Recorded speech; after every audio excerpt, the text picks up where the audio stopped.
भारत और बांग्लादेश के बीच तनाव लगातार बढ़ता जा रहा है। पहले बांग्लादेश में भारत का उच्चायोग जो था उसका घेराव किया गया, भीड़ ने बैरिकेडिंग तोड़ी। उसके बाद दीपू दास की वहां पर हत्या की गई। जिस निर्मम तरीके से हत्या की गई उसने पूरी दुनिया को झकझोर कर रख दिया, जो बर्बरता बांग्लादेश में की गई। अब उस बर्बरता को देखकर भारत में भी प्रदर्शन हो रहे हैं। भारत में भी बांग्लादेश हाई कमीशन के बाहर वीएचपी ने मोर्चा खोल दिया है, घेराव करने की कोशिश की गई और वहां पर प्रदर्शन किया जा रहा है। वीएचपी की मांग है कि दीपू दास के परिवार को न्याय मिलना चाहिए, जिस तरीके से ये हत्याकांड हुआ है। हालांकि उससे पहले बांग्लादेश में भी भारतीय उच्चायुक्त को तलब किया गया था और जानकारी दी गई थी कि क्या कुछ फिलहाल बांग्लादेश में चल रहा है। नमस्कार, मैं हूं आपके साथ अभिषेक पुंडीर और मेरे साथ मौजूद हैं निपुण आलम बयान जी। इसी विषय पर चर्चा करेंगे। सर, बहुत स्वागत आपका। ये जो अब फिलहाल वीएचपी ने मोर्चा संभाला है, दीपू दास के जो हत्यारे हैं, हालांकि कुछ लोग गिरफ्तार भी बांग्लादेश में किए गए हैं उस हत्याकांड को लेकर, लेकिन क्या आपको लगता है इतना आसान है दीपू दास को न्याय मिलना? दीपू दास के जो आरोपी हैं, जो हत्यारे हैं, उन्हें सजा मिलना?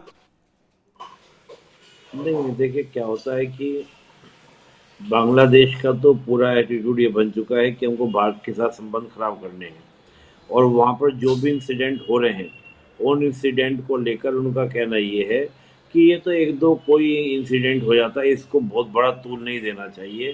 तो ये बांग्लादेश की प्रेजेंट गवर्नमेंट का क्या है एटीट्यूड है, ऑफिशियली स्टैंड है उनकी विदेश मंत्रालय का, कि अगर कोई एक हिंदू मारा गया तो कुछ लोग मारे गए तो उसको इंसिडेंट हो जाता है, लिंच हो जाता है, इसको आप ये ना कहीं का अत्याचार हो रहे हैं। लेकिन लगातार आप जानते ही हैं कि बांग्लादेश में 23% आबादी जो घटकर आज 6% के आसपास रह गई है।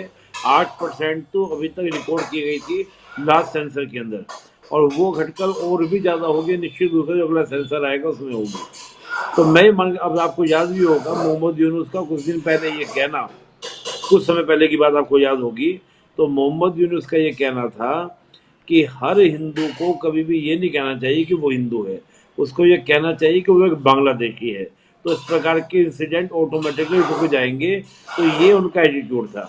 अब रही बात भारत में जो प्रोटेस्ट हो रहे हैं, केवल दिल्ली में ही नहीं, कई शहरों में प्रोटेस्ट हो रहे हैं, प्रदर्शन हो रहे हैं कि भाई ये जो कुछ हुआ इसके ऊपर कार्रवाई होनी चाहिए।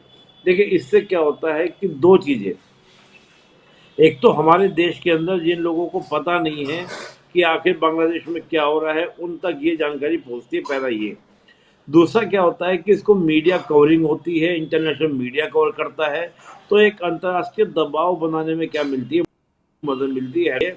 और यही दबाव का परिणाम था कि यूएन के द्वारा ये तक कहा गया कि जो कुछ हो रहा है इसके साथ वो नहीं होना चाहिए। तो मैं समझता हूँ इन सब प्रोटेस्ट का ये आपको परिणाम देखने को मिलता है। जी, ये प्रोटेस्ट बहुत लेट तो नहीं हो गए हैं सर? क्योंकि 18 तारीख से लगातार ये प्रोटेस्ट चल रहे हैं, या आप कहें कि छुटपुट घटनाएं तो 12 तारीख से चल रही हैं, 18 तारीख से तो बहुत ज़्यादा चल रही हैं। सबसे पहले नॉर्थ ईस्ट में थोड़ा सा प्रदर्शन देखने को मिला, ऑल आइज ऑन बांग्लादेश भी सोशल मीडिया पर ट्रेंड किया, लेकिन उस हिसाब से नहीं हो पाया जिस हिसाब से all eyes on Rafah, all eyes on Gaza, आपको याद होगा इंटरनेशनल लेवल पर जो एक ट्रेंड चलवाया गया था। लेकिन बांग्लादेश के हिंदुओं के लिए वो नहीं। कहीं मतलब दिल्ली ने देरी तो नहीं कर दी है इस तरीके के प्रदर्शन करने में भी? और क्या और ज्यादा एकजुट होने की जरूरत अभी देश को है? नहीं, देखिए एकजुट भी होना चाहिए, और जब तक हम प्रेशर क्रिएट नहीं करेंगे तब तक परिवर्तन नहीं आएगा, इज द रियलिटी। और जब तक प्रेशर क्रिएट ऐसे ही होता है, लेकिन बात क्या है कि ये थोड़ा सा मैं मानता हूँ लैक हम लोग करते हैं। वहाँ पर आप देखेंगे जैसे ऑल आइज ऑन राफा, ये इस प्रकार जो बातें चलती हैं, ये पूरा एक लॉबिंग होती है, मशीनरी होती है जो एकदम से हाईली एक्टिव हो जाती है। भारत में उस प्रकार की चीज़ें अभी तक नहीं है। अब देखिए पाकिस्तान और भारत में अगर आप देखें किसकी सरकार सबसे ज़्यादा अच्छा प्रोपेगेंडा चलाती है, तो वो आपको देखने को मिलेगा पाकिस्तान की सरकार। वो झूठ भी बोलेंगे तो बहुत ऐसे बोलेंगे जैसे रियलिटी महसूस होगा, लेकिन हमारा मीडिया, हमारी गवर्नमेंट अभी कहीं ना कहीं इन चीज़ों में लैग करती है। मैं समझता हूँ कि आज के दौर में इन चीज़ों पर भी काम होना चाहिए। अच्छा, आपको नहीं लगता सर, अभी याद करिए अमेरिका ने सीरिया के 70 ठिकानों पर हमला किया है, 70 ठिकानों पर एयर स्ट्राइक किया। क्यों? क्योंकि 2 अमेरिकी मार दिए गए थे। इजराइल का अगर नागरिक कहीं मार दिया जाता है तो इजराइल क्या करता है बताने की जरूरत नहीं है। क्या भारत को भी अब उस तरीके का स्टैंड अपनाना चाहिए? क्योंकि अगर ये छिटपुट देश चिंदी चिंदी देश भारत पाकिस्तान, मतलब बांग्लादेश पाकिस्तान भी भारत को आंख दिखाएंगे, तो फिर मतलब दुनिया में क्या ही संदेश जाएगा भारत के लिए? देखिए, लोग इजराइल से और अमेरिका से हमारे को कंपैरिजन करते हैं। मैं हमेशा बोलता हूँ कि अंतर्राष्ट्रीय संबंधों में जब हम तुलनात्मक अध्ययन करें तो बहुत सारे फैक्ट्स के साथ में करें। आप ये जानिए कि अमेरिका की जीडीपी, अमेरिका का इकोनॉमी साइज कितना है, हमारा साइज कितना है। अभी अमेरिका की ग्रोथ 2% भी नहीं है, हमारी ग्रोथ 8% है। पाकिस्तान तो वेट कर रहा है, पाकिस्तान वांट टू वॉर।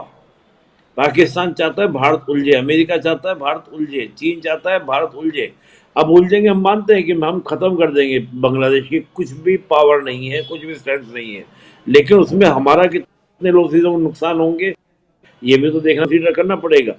आप अगर ब्रह्मोस भी डालते हैं तो एक एक ब्रह्मोस करोड़ रुपया है, आपने 10 अगर डाल दिया तो आपने क्या किया, 80 करोड़ खत्म कर दिए। तो बांग्लादेश में फिलहाल जो कुछ चल रहा है उसे लेकर भारत के अलग अलग हिस्सों में प्रदर्शन चल रहे हैं। सबसे पहले नॉर्थ ईस्ट के कई जगहों पर यह प्रदर्शन हुए कि भारतीय हिंदुओं को न्याय मिलना चाहिए, भारतीय हिंदुओं को सुरक्षा बांग्लादेश में मिलनी चाहिए। अब दिल्ली में भी बांग्लादेश का जो हाई कमीशन है उसके बाहर प्रदर्शन हो रहा है। हालांकि भारत जो उच्चायोग है बांग्लादेश को, उन्हें तलब भी किया गया था और उन्हें यह जानकारी दी गई थी, ये बात पूछा गया था कि आप लोग ये हिंसा रोकने के लिए आखिरकार कर क्या रहे हैं। साथ में जानकारी भारतीय उच्चायोग को भी बांग्लादेश की तरफ से आज तलब करके दी गई है कि हम सुरक्षा के इंतजाम क्या क्या कर रहे हैं। साथ में यूएन ने भी फटकार लगाई है बांग्लादेश को, यूएन ने भी फटकार लगाई है यूनुस सरकार को कि जिस तरीके से हिंदुओं पर अत्याचार, हिंदुओं के खिलाफ हिंसा बांग्लादेश में हो रही है वो नहीं होनी चाहिए। अब हालांकि देखना दिलचस्प रहेगा कि क्या भारत सरकार कोई सख्त कदम उठाती है इस मामले में। हालांकि रूस की भी तरफ से बयान जारी करके ये कहा गया है कि ये हिंसा नहीं होनी चाहिए, हिंसा ये जितना जल्दी रुके उतना ही ठीक है। और रूस ने ये भी कहा कि हम दोनों देशों के रिश्तों के बीच में नहीं आ रहे हैं, लेकिन फिर भी इस तरीके की हिंसा नहीं होनी चाहिए। बाकी वीएचपी ने फिलहाल दिल्ली में मोर्चा खोला है। 2 दिन पहले भी दिल्ली में इसी तरीके का प्रदर्शन किया गया था, लेकिन अब एक बार फिर से बड़े पैमाने पर यह प्रदर्शन किया गया है। देखना दिलचस्प होगा कि क्या इस दबाव के चलते इंटरनेशनल प्रेशर कुछ पड़ता है बांग्लादेश के ऊपर या फिर भारत सरकार कुछ और सख्त कदम उठाती है। बाकी आप लोग इस विषय पर क्या सोचते हैं, कमेंट बॉक्स में अपनी राय जरूर बताइएगा। नमस्कार।